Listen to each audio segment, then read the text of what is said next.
This program is brought to you by Emory University.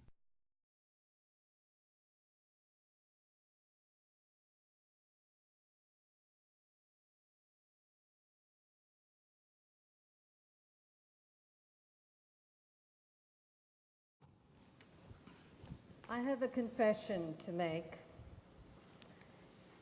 Until I came to Salman's archive, which I started looking at some point last year, I hadn't realized that I'd been looking for love in all the wrong places. Love was everywhere in his archive. Ben Jonson told you in setting up the topic for this symposium that we had found the words for the topic in his essay, February 1999, written 10 years after the fatwa, in which he says, love feels more and more like the only subject. But as I said yesterday in my remarks as we were looking at the opening of Salman's archive, love seems to be everywhere in his writing from the very beginning, and it's all over the archive. There are journal notes about looking for love, looking to be loved, to be lovable, about writing from love, writing as an act of love, reflection on characters who'd been redeemed by love and forgiveness, love of children, love of his own children, and all kinds of love, not just couple love. It was the love of people for their rulers, for their prince, the prospect of love in the future, a future with or without love. And then I found this one page. It was a fragment which had a series of fascinating collocations. I want to read you from this. Here he says, and these just seem to be random notes that Salman's taking. They appeared in an unfiled box of material. I actually don't remember where it's from. And there it was, this page, which ends by saying, the opposite of hatred is love. The opposite of tyranny is love.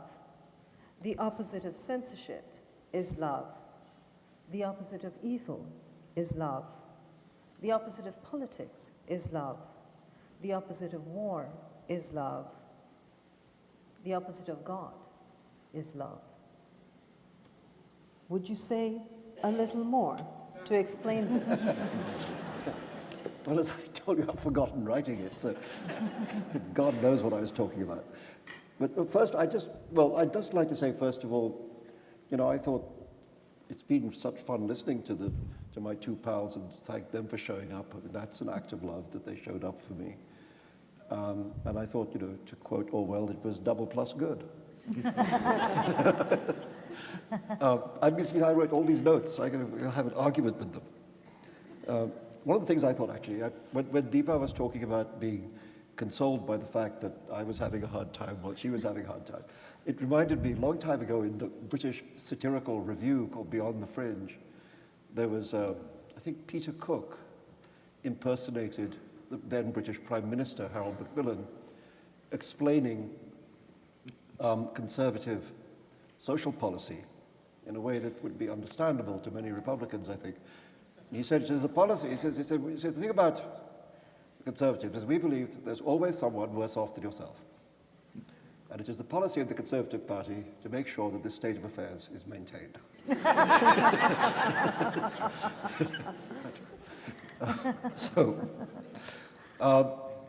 Also I wanted to say, Christopher didn't mention, but one of the things I feel proud of is having helped come up with the title for his forthcoming memoir. Can we talk about our stupid game? Yeah. It's not a stupid game. It's a very good game. Actually, it's like the thing about this game is it's like a computer virus. When I tell you this game, you will all fall silent and stop listening because you'll be trying to play it. And the game is the titles of books and movies and works of art that don't quite make it. As, for example, Mr. Zhivago.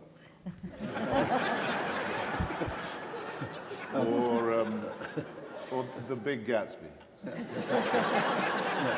Or Good Expectations. Hemingway's very good. For Whom the Bell Rings. Farewell to Weapons. Portrait of a Woman. Ms. Bovary. And the one that, see, Joseph Heller inspired, which I can't remember which of us suggested, but Hitch 22. Which is the title of his memoir. So you see, it's not such a silly name. Also, 2 Days in the Life of Ivan Denisovich. Yes. And if you take one letter off a famous book by Kurt Vonnegut, you get Laughter House 5.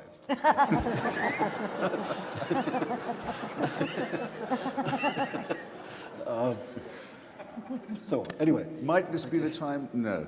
What do you think? We could go on. We could go on.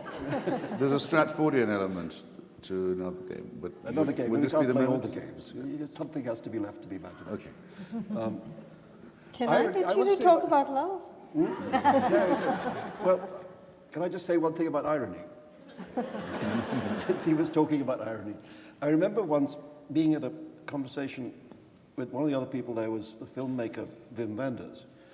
And he had recently married an extremely devout wife. And Wim tends to take his worldview from women he's with. And so Wim had suddenly become very devout. And he was speaking about how artists should now dispense with irony. That irony was in fact dangerous because people could misunderstand it. And that we must all learn to speak much more directly and clearly and without such trickery as the ironic entering our lexicon. And I said to him, "Excuse me, Mr. Wenders, can I just check that you are in fact the Wim Wenders who directed Wings of Desire?" and he confirmed that he was. And I said, "Well, if I remember that film, there are angels on the architecture, looking down upon Earth and the lives of human beings and wishing that they could have those lives. And are you suggesting to me that we should understand this film non-ironically?" And he said, "Yes." So I said, "In fact, there are angels on the architecture, is that right? And they are wishing that they were human beings." And he said he felt that that was so. And this so upset me that later on, when I was writing the novel Ground Beneath Her Feet, I put Wim and his wife into the novel under he has the name in the novel Otto Wing, spelled, of course, W-I-N-G. And he and his wife are known collectively as the Wings of Desire. And it's a great law that when you make something absolutely clear, nobody notices it. So Wim has never to this day noticed that he is in fact a character in the book, even though you would think. Anyway, that's sort of about love. Everything's about It's love. about desire, anyway. Anyway, there we go. Sorry, your questions. You're talking about desire. I was going to ask you this question about the 20-minute lull point. You know how every conversation goes into a bit of a lull, the 20 minutes, but you've led me to desire before my time. Oh, okay. So Oh, well, I'm happy. I'll ask you this. That's something to be said for that. An item that didn't make it to the exhibit, but which was one of my favorites, and this has to do with sex, so stay tuned. Salman was actually nominated for a piece of writing for the Bad Sex Awards. It's a badge of honor. And your response to the nominators was, it's a thing of beauty, it's funny.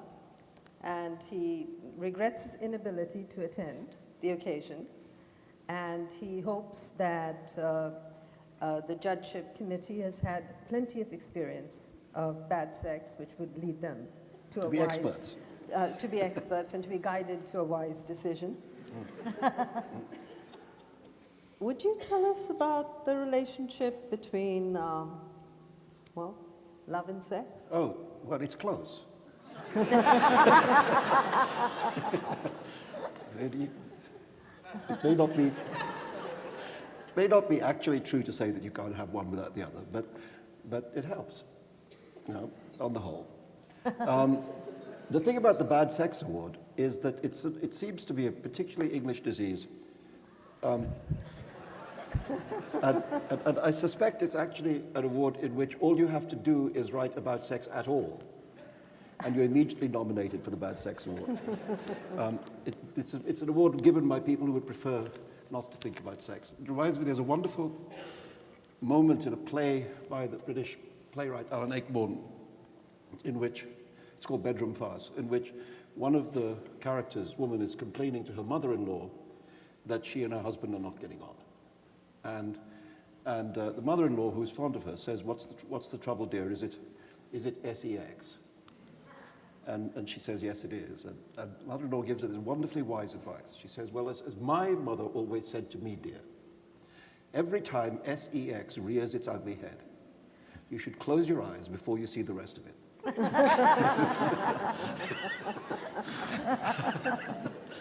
And I always feel that the judges of the Bad Sex Award are like her. You know. Anyway, I didn't win. My sex wasn't bad enough. And rightly is it added, close your eyes and think of England, because there's something about the climate, perhaps. No sex, please, we're British. Well, it's the French. Gritting the remains of their teeth, the English. Embark on the grim business of passing on their genes. I can't remember who it was, but I can't remember who said it, but Christopher will tell you that you know, the French have love affairs and the English have hot water bottles. And woolies, yes. Woolly cardigans. Twin sets. But this was, you actually write about writing seriously about sex No, I mean, in the Moore's Last Side. Truthfully, I had been for a long time in my career, I had written virtually nothing about sex. You know, in Midnight Children, there's plenty of sex, but it's all off stage. You know, there's very, very little actual description. I mean, except there's a comic moment in which, you know, Amina Sinai, who becomes the mother of the main character, who has just remarried her husband, who's going to be the father, and she is finding it very difficult to fall in love with him, and so she decides to fall in love with a different bit every day. You know, to choose some aspect of him to fall in love with on that particular day. And there's one part that there's she one could part not that love. she's finding unable to fall in love with. Yes, it's true. And that's more or less the only overt sexual... Try as she may. Try as she may, exactly. And she does try. She's a good wife. So when I got to the Moore's Last Side, thereabouts, I mean, even there is a love scene in it, but it's a very comic love scene, and the way it's written about is it's being narrated by somebody who can't tell you. Because, you know, the scene is about the first-person narrator is telling you about the moment his mother and father first made love. And of course, you know, as we all know, your parents aren't supposed to have sex, you know, except maybe on the one occasion that you were conceived. But otherwise, no. You know? And so he's trying to describe this as the narrator of the novel. And the whole passage is about how he can't describe it, because he keeps leaving the verbs out, you know? You know, so it's written kind of first he and... But it has a lot of, I can say this unironically, spice, is it not? Spice, because it all takes place on pepper sacks and a Pepper spice love. going Yeah. out. Yeah, but it's, you know, but he says first he peppery with a hint of and then comment. she, and then he again, and she again, and then very quickly, and then for a long time. Someone has to do it. And slowly, and he just can't do it. So really, there was no sex in my books until this last one. And what happened in The Enchantress of Florence is that I found myself describing a world, 16th century, both in India and in Renaissance Italy, which was very openly hedonistic, you know, in which there was I mean, it was happening all over, you know, so unlike today. And so I thought I've got to actually take it on, because it's such a central aspect of the world I'm describing. so I did. It's very hard to do because actually the thing that's true about the bad sex thing is that it's very, very easy to do it badly. And particularly if you start trying to be at all pornographic. You know, if you start being at all kind of lubricious, it gets cripplingly embarrassing at once. You know? So funny is one way. That's quite effective. Comic sex scenes are usually more successful than non-comic ones, because most sex is comic. It's true. Not always intentionally, but A lot of writers want to write about sex very badly, and they do. But that leads me to something that I know I want to ask all of you about, and that's the connection between the couple love with which we relate the idea of sex, usually, and the bigger love, the eros and agape distinction that people make. You know, the love between the two and other bigger kinds of love. Could you talk about that? well, I actually think, looking at this, all these old papers has obliged me to do what I don't very often do, which is to sort of look backwards at what I've done rather than forwards towards what I'd like to do. And one of the things I think is that that romantic love in my books doesn't get a very good deal. That, the path of romantic love doesn't run very smooth. It tends to go wrong in all kinds of, I hope, interesting ways. But the stuff that I think is there and works better is almost every other kind of love. The love of place, the love of parents for children, the love of family, the love of friends, and loyalties, those kinds of things. I mean, I think those things tend to. This is my hypothesis since yesterday, so it's a working hypothesis, and please feel free to disagree. But I think I think it's true that what happens in these stories is that the love that endures is something other than the romantic sexual love between men and women. And that tends to spectacularly decompose. Well, Christopher writes about it too, that love suffers in retrospect, is better in prospect, something like that. Yes, I think the romantic idea is the one of when your thoughts, as the poet says, turn to thoughts of love. When you sort of would like to be in love, or in love with the idea of love. Elusive, always perhaps to be sought, almost disappointing to be pinned or the next.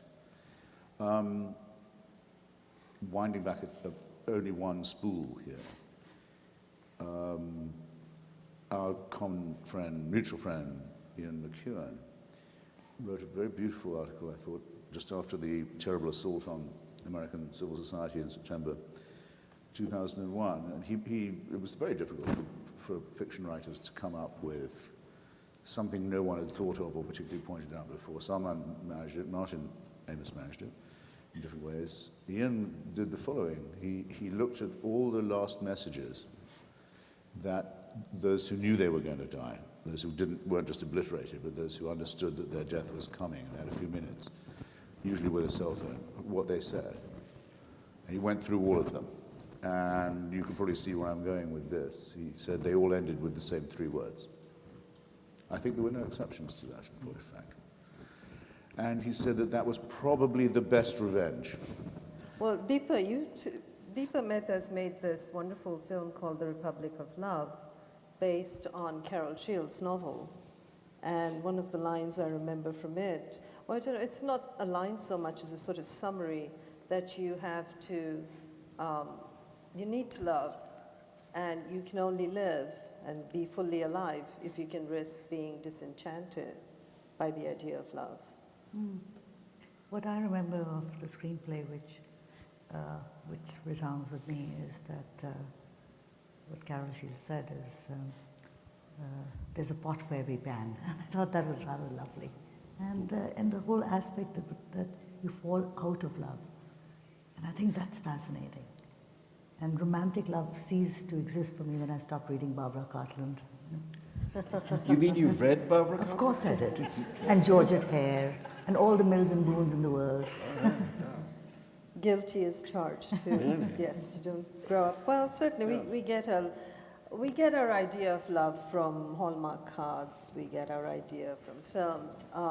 And it seems to me that all three of you talk about love in all sorts of big ways.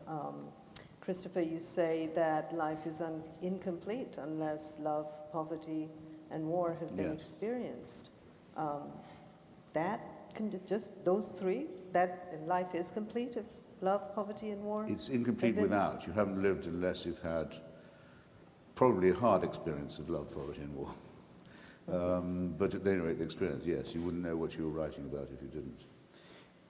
But one must be aware, just as some people say poverty is ennobling and war can be liberating, and those things can be true, though they're not generally.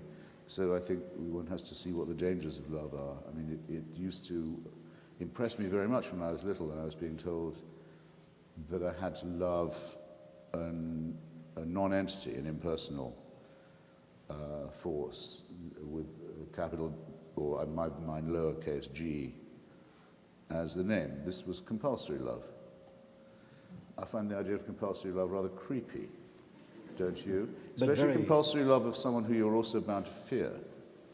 This is the germ of sadomasochism, it occurs to me. It's present in all fideistic cults, and in the very sickly work of C.S. Lewis on the four loves, as he describes them. You have this awful sort of groveling element, which I don't think qualifies as love at all. A lot of people don't like to say the words "I love you" because they're afraid that if they say them, they'll exorcise themselves. If you do love someone, there are other ways of proving it than announcing it or writing them a sonnet on Valentine's Day, whatever it might be.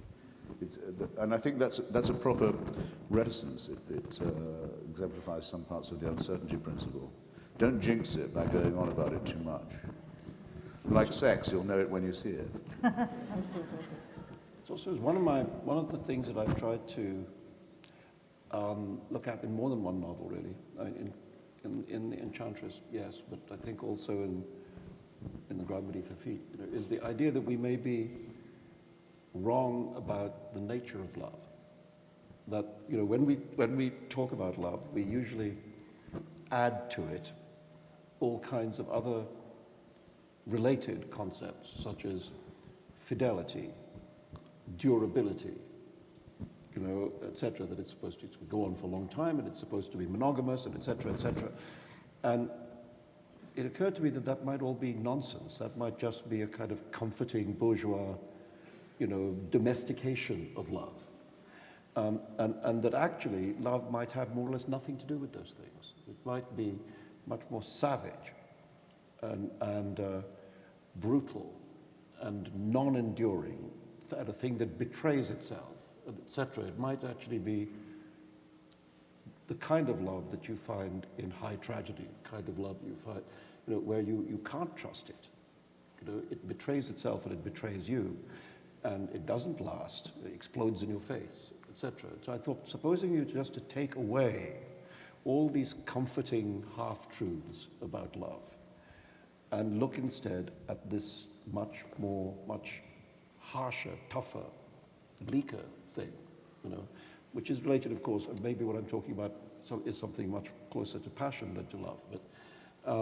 But that, anyway, it seems to me it's worth at least considering the possibility that it might not be very nice love. Don't you think, I'm sort of listening to you guys, I think the thing that's attractive about love is that somehow it's shared and you aren't therefore alone. But you can love without being loved, and it's unrequited love, painful, but still there. But it's with somebody. It's of somebody who might not, might not think you're very cool at all. But you think they are, don't you? Exactly. Actually, just reminded me, this is slightly in a tangent, but thinking all this talk about love made me think, I don't know why, about Don Juan. And therefore Don Juan, and therefore Byron. Yes. And one of the I just share this with you as a strange story. A friend of mine was researching Byron and was reading the correspondence at the time of the publication of Don Juan, written by the then British poet laureate Robert Southey. Byron despised and detested Southey and often said what a crappy poet he was. And Robert Southey returned the compliment, you know, and thought that Byron was a piece of shit as well. and when Don Juan came out, there's a letter which my friend found and sent to me a copy of, written by Southey to some friend of his, sort of a fulmination against this poem, you know, saying that it was evil and blasphemous and vile and disgusting, and so was its author. And at the height of the tirade, he says, this poem is so evil that it should not be called Don Juan, it should be called the Satanic Verses.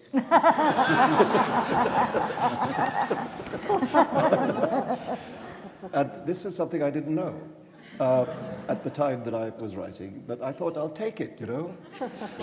You know, me and Byron, I think that's just fine. That's just fine.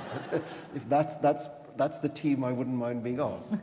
So anyway, there you are. And there's also, Salman, there's also, what is this thing? Oh, that's another. Yes, well, this is just a question of re-emphasis. You know, instead of the famous "What's this thing called love," you just re-emphasize it. It becomes "What's this thing called love," which is less romantic. Yeah. No, I don't know. Like if you just take the word love out of any well-known phrase or saying and put in hysterical sex, as in hysterical sex is all you need. Hysterical sex is a many splendid thing. My friend Who wrote the Christopher book Hitchens. of hysterical sex? Yeah. It can grow on you too. All you need. You'll be playing it later. I know you will. These are all computer viruses. But there's, you were saying earlier, Salman, that we try to bourgeoisify, domesticate the idea of love, attach it to the idea of fidelity, durability, and so on. And it occurs to me that I don't know that it's necessarily a bourgeois version. It sounds to me like trying to make a religion or supplanting religion with love. With Well, all the suggestions of transcendence, Well, that would be an improvement. everlasting. It wouldn't be perfect. But yeah, I think if we could supplant religion with love, I'd go for that. I think it's very important that it be, so to say, contained. In other words, one-on-one at a time. Not trying to be funny. I mean, your daughter, your wife, perhaps your brother, but only there's arrows in pointing that direction. Intelligible, in proportion, useful, so on. But when you're told you have to love your enemy, I don't see the point. That seems to be suicidal, especially considering the sort of enemies one actually has. No, anyway, I can't do it.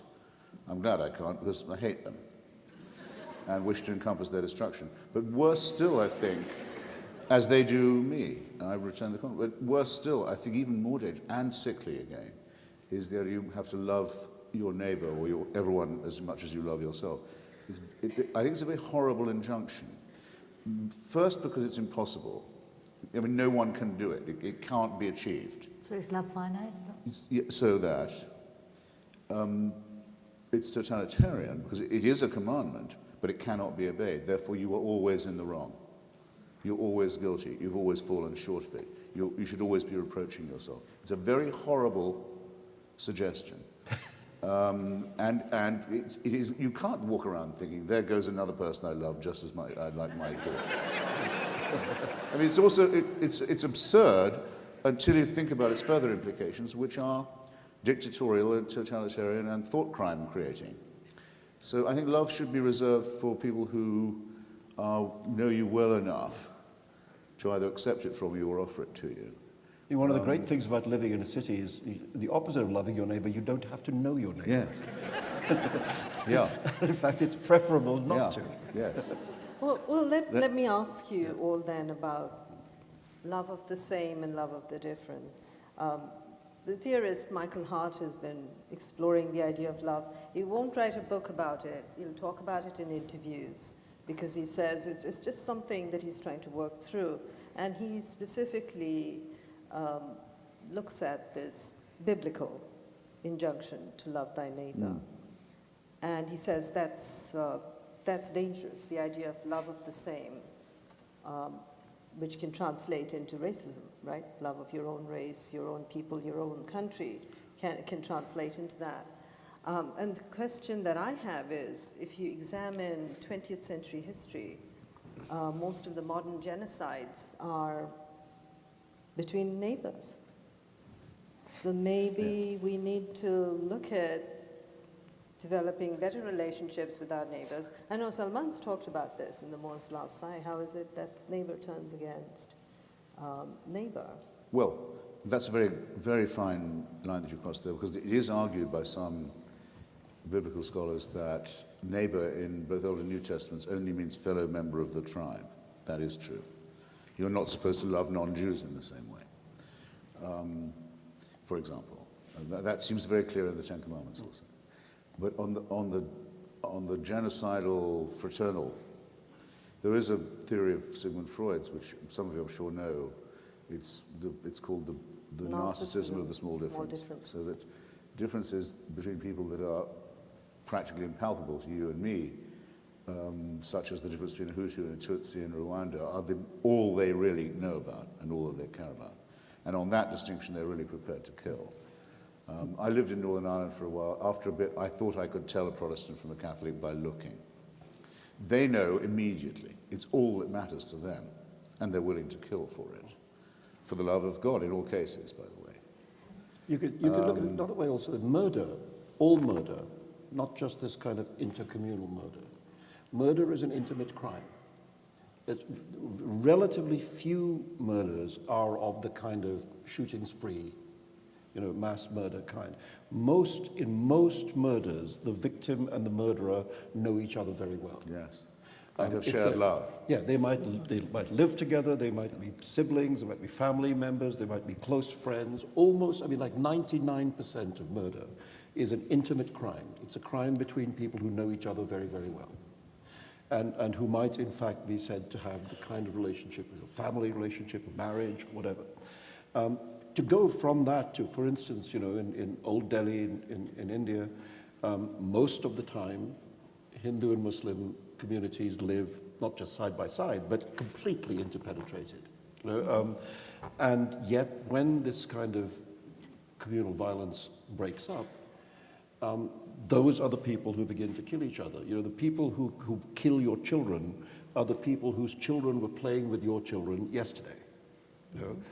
And it's that's one of the most mysterious things about this, the flip into hatred, is that it's you don't hate people who are strangers to you, because that creates a kind of indifference.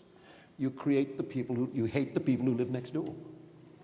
And when that hate bursts out of you, that's who you reach for the gun to kill. It's a curious thing, that love and hate they're so closely tied together that just a flip of the coin can flip one into the other, and it seems to me that's very interesting as a writer to examine. It's amazing too, because we are the only species. It's the reason where we are a success to the extent we are, that doesn't have any real genetic variation. All other species have very marked fluctuations in size and in shape and in all kinds of. But the human beings are. If we were dogs, we'd all be the same breed.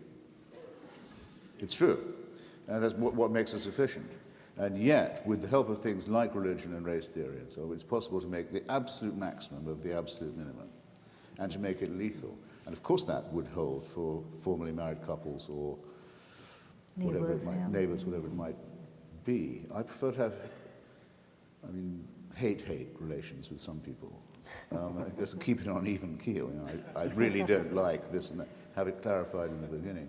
But when love goes bad, nothing goes worse than that. And that's the subject of Deepa Mehta's film Earth as well, which you were talking about earlier. The friendships that break down, the love that goes wrong. Absolutely. When you hate the people you love, that's when the disaster happens. And sometimes you can't distinguish between that. That's what's scary. In Earth, for example, Ice Candy Man loves Aya so much, and the first person he hurts is her. And Sidhwa talks about the pitiless face of love. And Oscar Wilde says each man kills the thing he loves. And Philip Larkin, one of the least sentimental of all poets, and with the least sense of the likelihood of the survival of the soul, as it says, what will remain of us is love. Is love.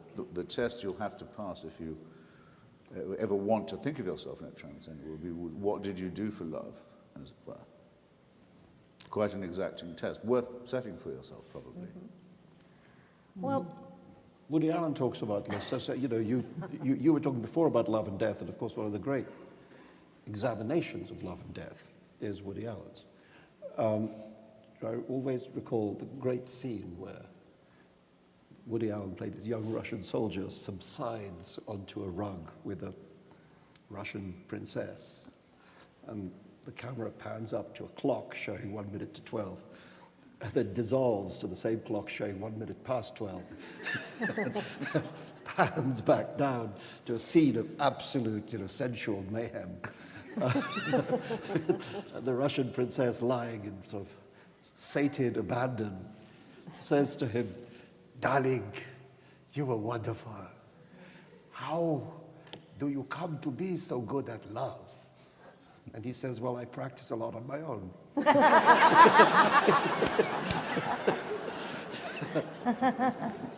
Woody Allen's good on love. I think I fell in love with him reading his published fictional journal, in which he has a line, "Should I propose to MJ," or it might have been JM, "should I propose to JM?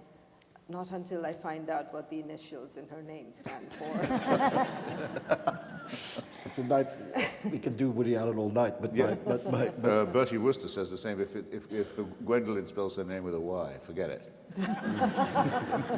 but I think, wasn't it, I think I'm right in saying that it was Or you. Gladys with a W, by the way. Was it not you, Mr. Hitchens, who criticized our previous president, Mr. Clinton, for his relationship with Jennifer Flowers? Yes, For saying Jennifer that with a G. you never Run for your life. Yes, never trust a woman who can't spell her own name. It's all in the details. Requited and unrequited love. You talked about that a little bit before. I want you, Salman, in particular, to talk about failed love. You talk about that a great deal, actually. We have beautiful lines about defeated love being greater than the thing which defeats it. And I was wondering if I could ask you specifically about the relationship between your writing and readership and the failures that have taken place there, which might be a sort of unrequited love. So say, for instance, some early writing and your experiences there and how your work was received. Well, I think with one exception, I've been quite lucky, really. But it was a hell of an exception. Be the bad review. Exactly. The bad review in the Persian Post. Exactly. Yes. Panned by the Tehran Times. No good, Tehran Times. Exactly. Yeah. Yes. I hated it. I couldn't pick it up. Exactly. AK. Yeah. Who was it? Dorothy Parker, who said, "This is not a book that should be put down, it should be hurled across the room with great force." Yes, I had one or two of those. No, look, it's you want people to like what you do. Obviously, you write a book, you don't want people to not like it. You want everyone to like it. But I think one of the things, leaving aside not your point, no. No, I don't care whether they like it or not. I want them to love it, but otherwise they can all go to hell. Yeah. He's a non-fiction writer. True. But a poet. It's always difficult when people don't like what you write, because there's a bit of you that thinks, well, you obviously haven't read it properly, or you misunderstood it, or how can you be so dumb? But thing that happens as you continue to publish books is that one of the things you notice is that not everybody is going to like what you do. That there are going to be people who, because of their personal failings and, and malicious inclination And bad taste. are going to prefer other Cerebral limitations. Yes, they're going to prefer other writers' Cognitive work dissonance. to yours. And there's a point at which you decide that that's okay, and that is the moment of freedom. The moment at which you stop trying to be a crowd pleaser. You just stop. You think, I'm doing this. And actually, in my case, the moment which really helped was when I published my novel Fury, which was actually had the misfortune to be published on September the 11th, 2001. Not a very good day to publish a book. Not many people were having literary thoughts that day. And, it was anyway, the point about that book is it got probably the bumpiest critical reception that I've had, ever, really. And oddly, that was the point at which I thought, I'm sorry you don't like it, but I'm going this way. You decide at certain points as an artist that you know where you're going. That there is a certain road that you think is the interesting road to be on, and you're going in that direction. And if people could come along with you, that's excellent. You would rather that they did, and you would rather that they understood why you were going that way and that they liked the journey that you were taking. You'd prefer that. But if they don't, then you think, well, I'm still going this way. And it's a point of freedom at that point. It's not that you don't care about the way in which people read you, you do care about it, but that you can't actually change the way you're writing as a result. You are who you are. The immortal words of Popeye, the sailor man. I am what I am, and that's what I am. Of course, blasphemous. Also the statement from the top of Mount Sinai. Yes, exactly. It's a blasphemous association of Popeye the sailor man with Yahweh, which also means I am. The great I am. Yeah. I was sent, I have to tell you, after the fatwa, I got sent my favorite T-shirt, which sadly is lost now, which was written the phrase, blasphemy is a victimless crime. Think about it. But yeah, I think the thing that happened with the Satanic Verses was obviously particularly, in many ways, galling because, a lot of that, to put it simply, to have people from the community in which you'd set your novel marching down the streets of the city in which you'd set it, asking for it to be banned, is, it's a very distressing thing to see. And that's one of the things that happened.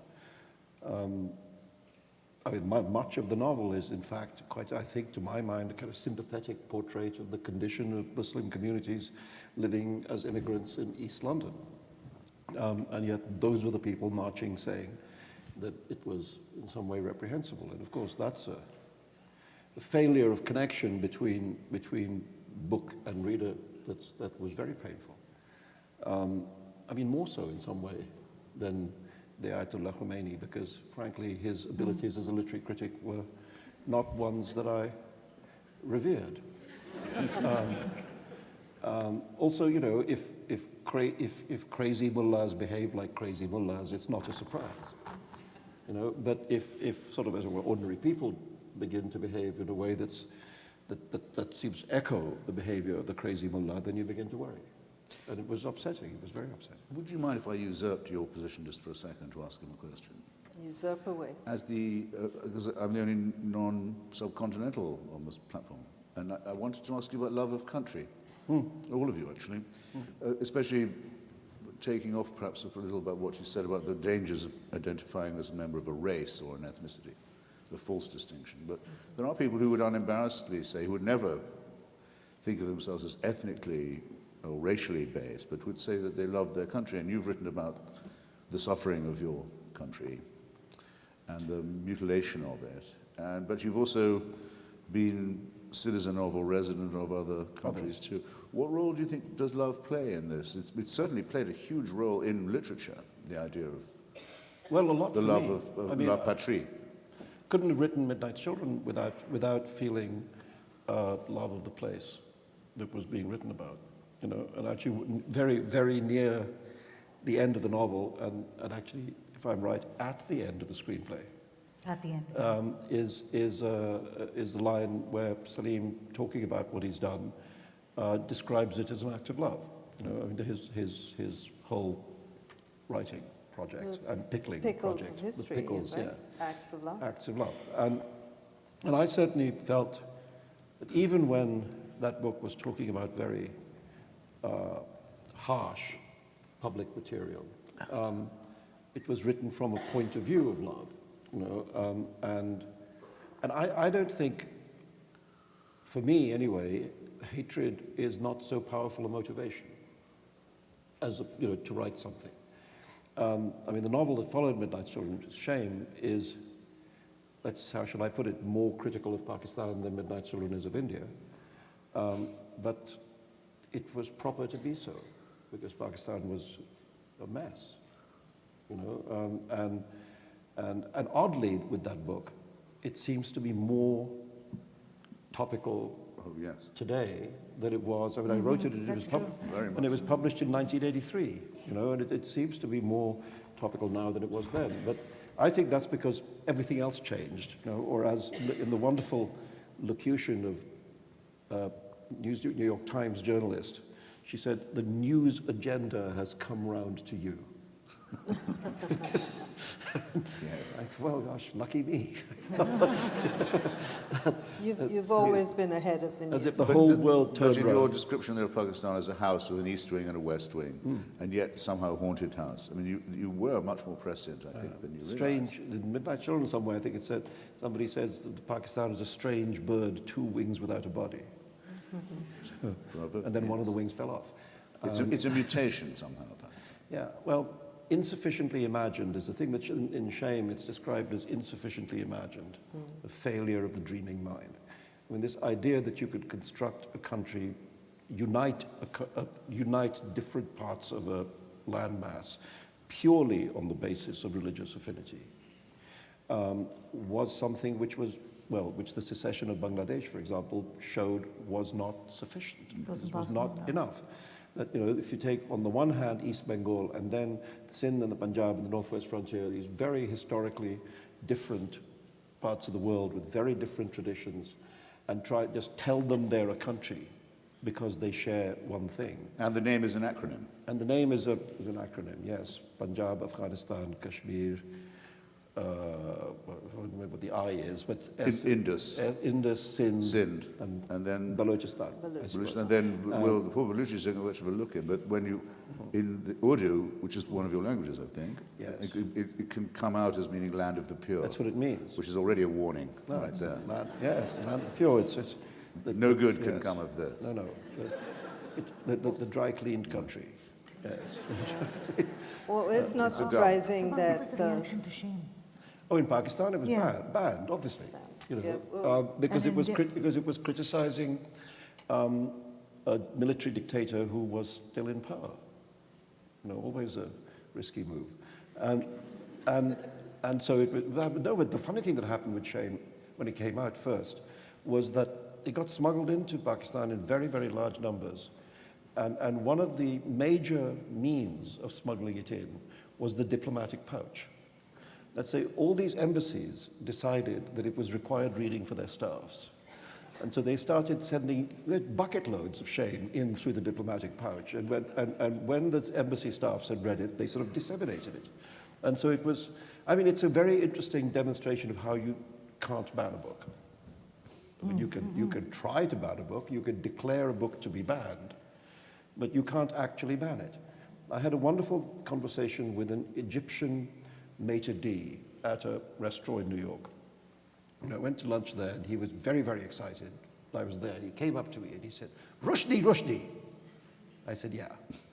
And he said, your book, that book, I read that book. Whenever anybody says that book, there's only one book that they mean. So I said, oh, okay, good. He said, your book, that book, I like that book. Your book. He said, I'm Egyptian, I am from Egypt. I said, good, that's good. He said, in Egypt, he said, your book is totally bad. It's totally bad. He said, but everybody has read it. Yeah. So, I think, and of course, now with the internet and all that, it's actually impossible to ban a text. No, I had a cop take it off me in Pakistan. Did you? And he didn't throw it away or toss it, or he stuffed it in his pocket. Wanted to read it? No, exactly. Well, there's an interesting story from the early moments of the demonstrations against the Satanic Verses in London. There was a very big demonstration that went along Kensington High Street towards the offices of Viking Penguin, which were just off Kensington High Street, and to demonstrate against the publication of the book. And on the High Street, there's a very big bookstore, Waterstone's bookstore. Waterstone's is like the British Barnes & Noble, I guess. And they had a huge window display of the book. And somebody I know who's a journalist happened to be in the bookstore when the police came in to talk to the bookstore owner to suggest to him that just, for the sake of his window, it might be a good idea to take the books out of the window while the march went past, right? Afterwards, fine, but just you don't want any broken glass, just take them out during the march. So he did. And the journalist decided that he would go back once the demonstration had dispersed to see if the bookstore had put the books back in the window. And there were no books in the window. So rather irritated, he went to find the bookstore manager and said, look, you weren't told to take them out of the window, you were told to take them out of the window for an hour. Why wouldn't you put them back in? And he said, well, we sold them all.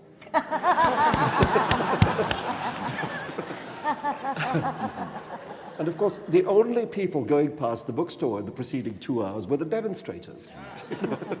So they became my readers. It just goes to show... It's good to have critical readers, it's better to have people read the book. There was this gentleman, there were many people who insisted on not reading the book in order to object to it. And that was a very widespread problem, and it used to upset me, that people were condemning this book unread. And then I thought, if you look at the history of attacks on novels, it's almost always the case that those attacking the book do not read it. The people who called Lolita obscene and its author a pedophile had clearly never cracked open that book. And those people who believed, astonishingly, that James Joyce's Ulysses was pornographic had obviously not tried it. Joyce's work has many, many qualities, but arousing sexual lust is probably not high on that list. It's a So it seemed to me that maybe it's kind of normal, in fact, when people seek to proscribe a book or to attack an author, that they do not familiarize themselves with the thing being attacked. There's only one exception to that I know of, which was the Archbishop of Dublin attacking Jonathan Swift for the blasphemies of Gulliver's Travels. He said to his congregation he'd read every book of Gulliver's Travels of his part, didn't believe a word of it. Very trenchant critique by His Holiness. There's this great fear of stories, isn't there? Should be. Lots of love of stories, great fear of stories, because something's happening in literature. You said the news agenda had come around to you. There's a lot of interest in shame now. There's a lot of interest in Pakistan. This sort of reminds me of something Ezra Pound says, which is literature is news that stays news.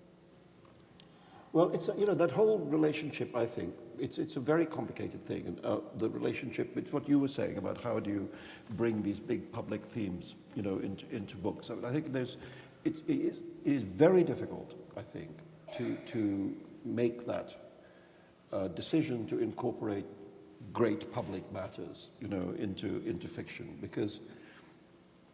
Well, first of all, if you write the kind of book that you want to endure, as that Ezra Pound line suggests, the problem with talking about, political events, historical events, is that in the end, the subject always changes. You know, and these days, we live in a very accelerated time in which the subject changes very fast.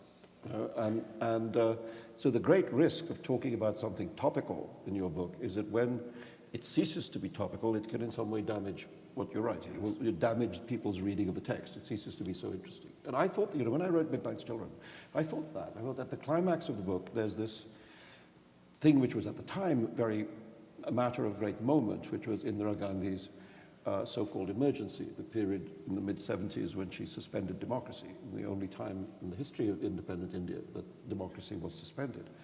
It's a period of semi-dictatorship. I don't know why I'm saying semi, really. It's a period of dictatorship. And I remember thinking that one of these days, somewhere down the road, you know, this will be ancient history. You know, that this won't be something that everybody's so hot under the collar about as many of us were at the time.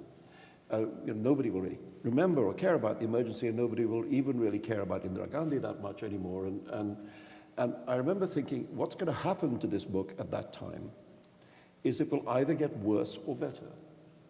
And it'll either get worse because losing the force of the topicality, you know, will damage that last section of the book. Or it'll get better because it's seen to have like underlying just novelistic architecture, you know, which is in a way revealed by the loss of topicality and which makes the book something that can last. And I truthfully didn't know which would happen. You know, and I mean, I guess the fact that... And I don't think it's possible to be sure in advance. I mean, no one would now read Marcel Proust, for example, but for his account of the Dreyfus case, even though it's one of the best that you can read. I mean, a lot of people probably read it not knowing what that subplot is all about. Whereas, but it's an eternal book, no question. Whereas George Orwell wrote 1984 in what he thought it was a fairly short-term battle against communist fellow travelers among the intellectuals. And it'll never die. If only because I think the most terrifying ministry of state in the Big Brother dictatorship is the ministry of love. Yeah. I might add. Well said. Well said. Yeah. Well, you know, it's amazing to think that 1984 is a quarter of a century ago. Yes. You know? And one of the things that didn't happen was the arrival of Big Brother quite as prophesied.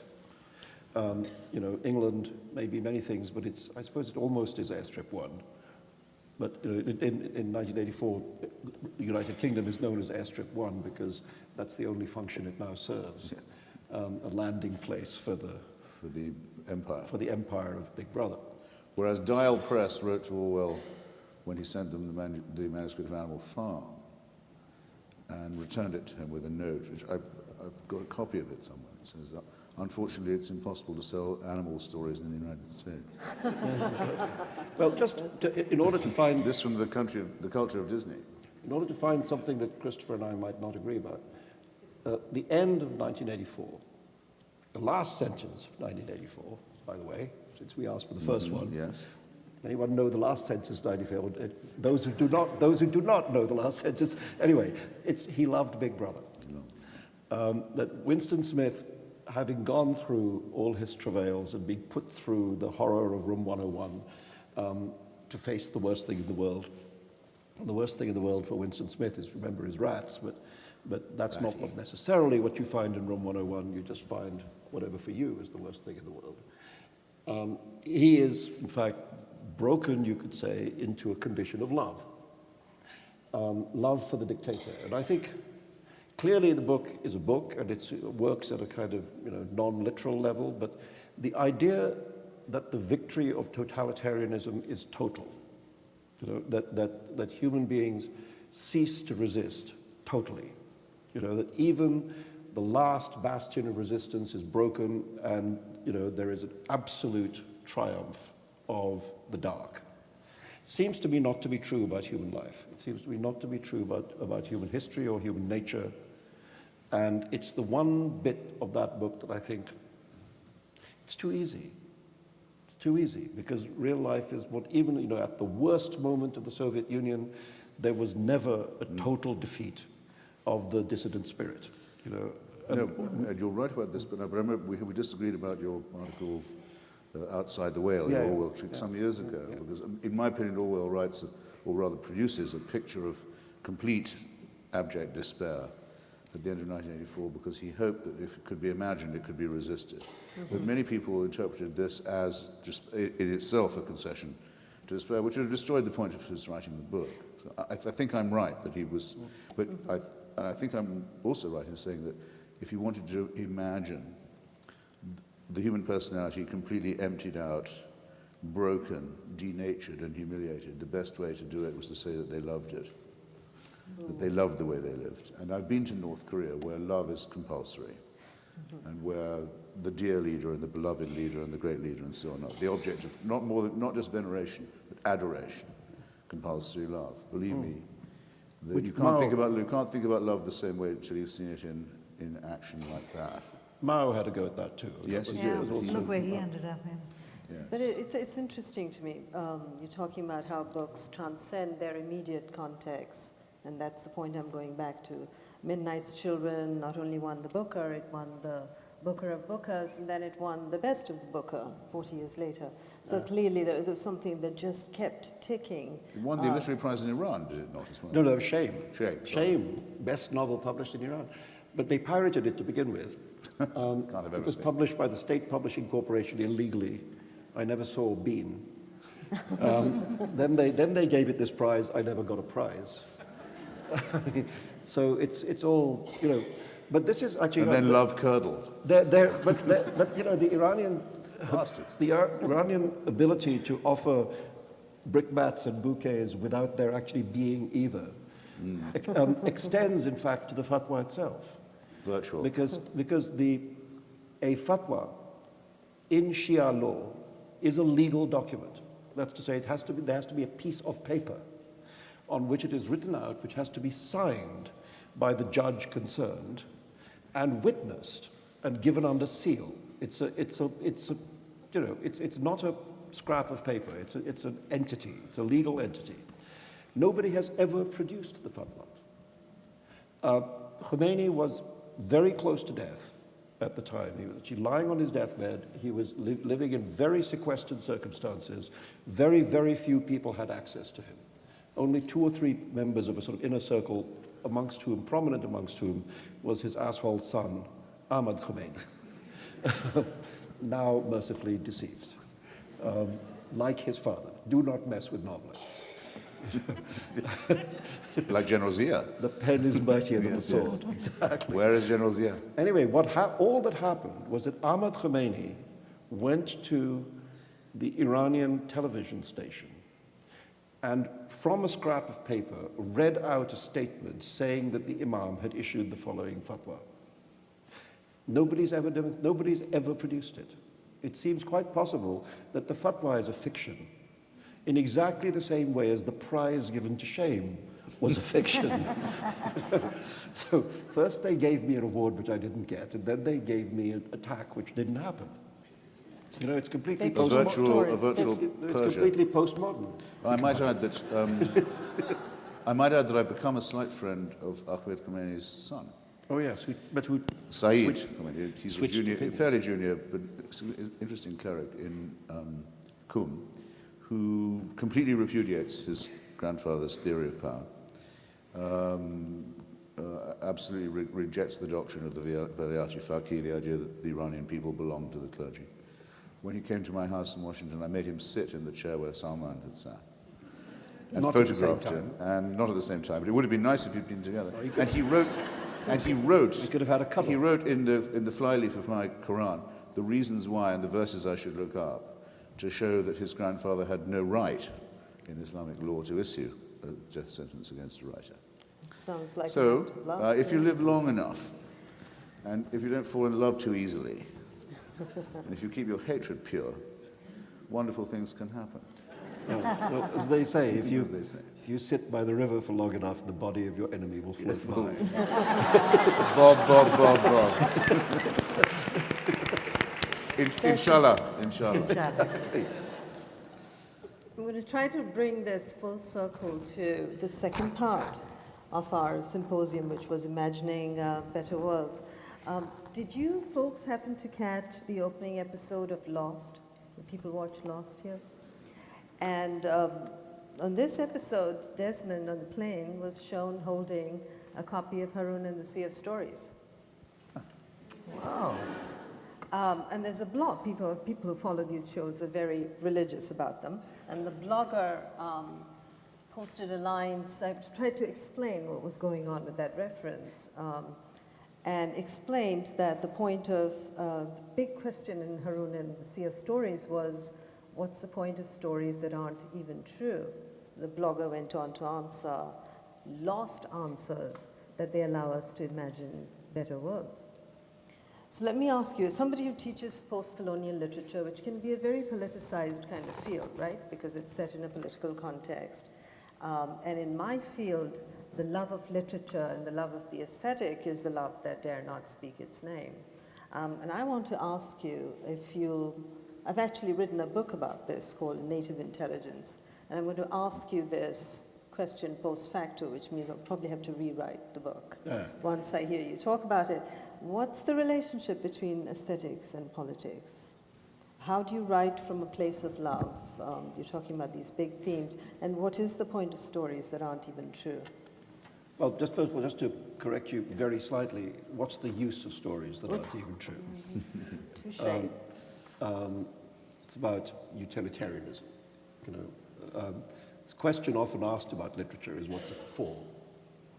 And I wanted to at least suggest the idea that the point about literature is that it's useless. That it shouldn't be seen functionally. What's the use of Alice in Wonderland?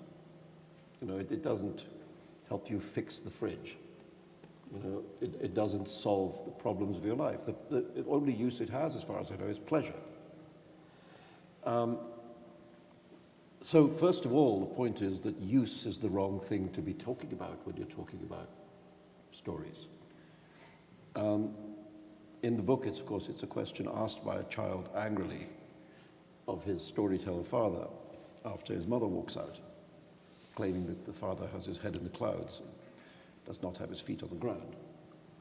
And the book becomes an examination of that relationship between the world of the imagination and the ordinary, everyday world.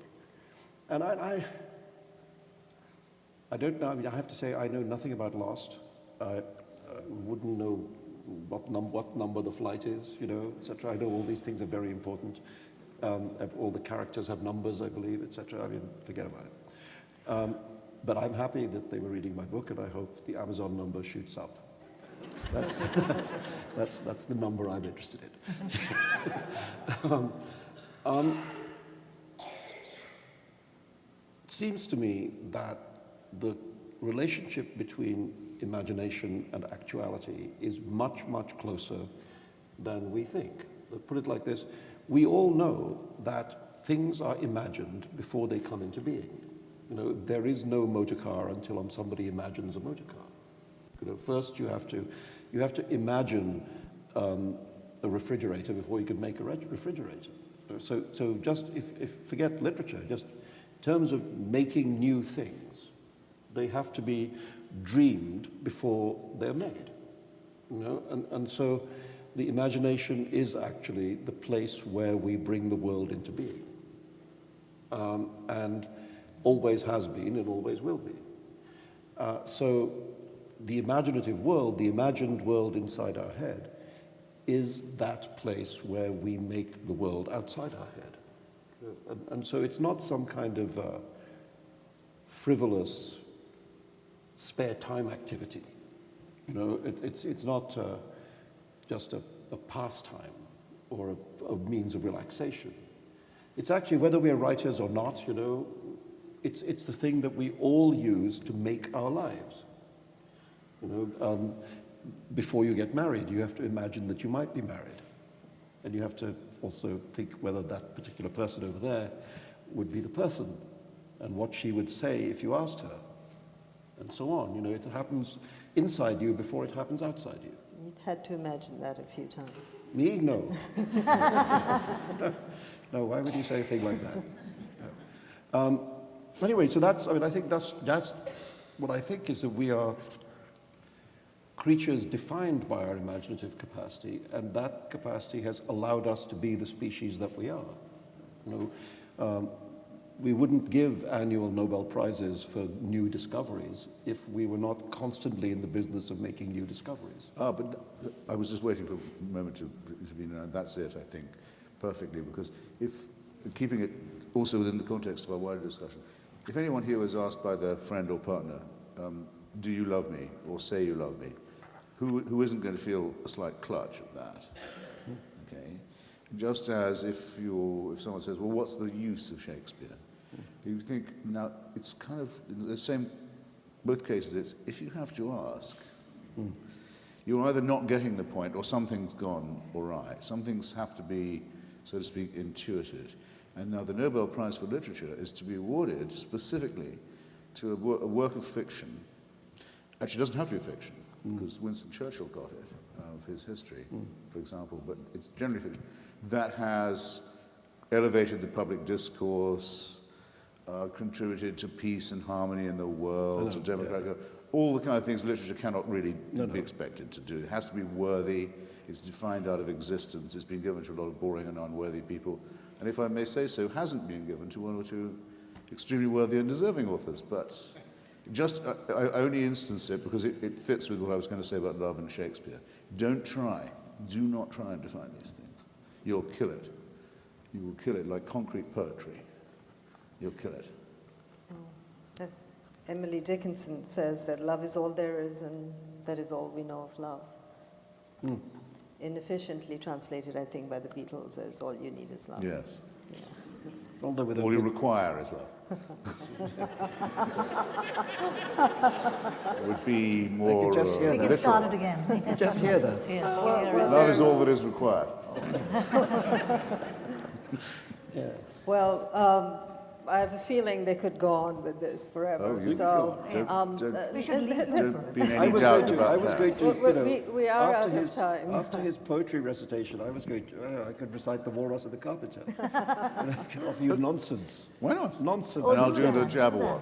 Or the No, the Jabberwock. Jabberwock Yeah. is too short and easy. Okay, the walrus is Walrus and tough. Carpenter, there's more narrative. You want to finish on a nonsense poem? Please, I think that nonsense makes Voila. more sense at this point. Sun was shining on the sea. It's about the love of oysters, anyway. So it's thematically connected. The sun was shining on the sea, shining with all its might. It did its very best to make the billows smooth and bright, and this was odd because it was the middle of the night. The moon was shining sulkily because she thought the sun had got no business to be there after the day was done. It's very rude of him, she said, to come and spoil the fun. The sea was wet as wet could be, the sands were dry as dry. You could not see a cloud because no clouds were in the sky. No birds were flying overhead. There were no birds to fly. The Walrus and the Carpenter were walking close at hand. They wept like anything to see such quantities of sand. If this was only cleared away, they said, now wouldn't it be grand? If 7 maids with 7 mops swept it for half a year, do you suppose, the Walrus said, that they could get it clear? I doubt it, said the Carpenter, and shed a bitter tear. O oysters, come and walk with us, the Walrus did beseech. A pleasant walk, a pleasant talk, along the briny beach we cannot do with more than 4 to give a hand to each. And there's 2 lines I can't remember about the eldest oyster is not impressed by this. You know, shook his head, meaning to say he did not choose to leave the oyster bed. 4 young oysters hurried up, all eager for the treat. Their hair was brushed, their faces washed, their shoes were clean and neat, and this was odd because, you know, they hadn't any feet. 4 more oysters hurried up, and yet another 4, and thick and fast they came at last, and more and more and more, all scrambling through the frothing waves, hopping through the frothing waves and scrambling to the shore. The Walrus and the Carpenter walked on a mile or so, and then they rested by a rock, conveniently low, and all the little oysters stood and waited in a row. Time has come, the Walrus said, to speak of many things, of shoes and ships and sealing wax, of cabbages and kings, of why the sea is boiling hot and whether pigs have wings. But wait a bit, the oysters cried, before we have our chat, for some of us are out of breath and all of us are fat. No hurry, said the carpenter. They thanked him much for that. A loaf of bread, the walrus said, is what we chiefly need. Pepper and vinegar, besides, are very nice indeed. Now, if you're ready, oysters dear, we could begin to feed. But not on us, the oysters cried, turning a little blue. After such kindness, that would be a dismal thing to do. The night is fine, the walrus said. Do you admire the view? It was so good of you to come, and you are very nice. The carpenter said nothing but, cut us another slice. I wish you were not quite so deaf. I've had to ask you twice. Seems a shame, the walrus said, to play them such a trick after we've brought them out so far and made them trot so quick. The carpenter said nothing but, the butter spread too thick. I weep for you, the walrus said. I deeply sympathize. With sobs and tears, he sorted out those of the largest size, holding his pocket handkerchief before his streaming eyes. Well, oysters dear, the walrus said, we've had a pleasant run. Shall we be trotting home again? But answer came there none. And this was scarcely odd, because they'd eaten every one. Bravo. That's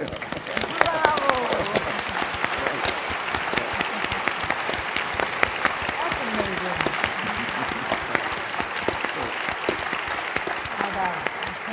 See? Tragedy, comedy. Yes. That's an History. act of love, to read that closely and to remember. Let me thank you all for coming to Emory. You who came for love of Salman, you who came to talk to us and about him, and to the audience, you who came to listening to an act of love. Thank you very much. The preceding program is copyrighted by Emory University.